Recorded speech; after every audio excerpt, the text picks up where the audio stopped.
Brazil's hospitals are at breaking point as the number of new coronavirus cases hit nearly 15,000 in just one day.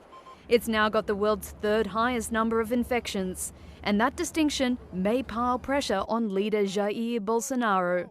He's continued to call for a rollback of quarantines, arguing that businesses must stay open, fearing the toll on the economy, and has defied advice from health officials. He's fired one health minister and the second one quit after just weeks in the job. Sao Paulo's governor, João Doria, has again raised his voice, calling for urgent action. We have to beat this economic crisis, but to beat this crisis, we have to beat coronavirus. I repeat, the enemy of the economy is not quarantine, it is the pandemic. Meanwhile, on the streets, some people are out as normal, exercising right outside makeshift hospitals, including Rio de Janeiro's iconic Maracana Stadium. Rio doesn't have a mandatory stay-at-home order, only quarantine recommendations and some restrictions on businesses. But some, like local Margarida Siqueira, worry over the lack of measures.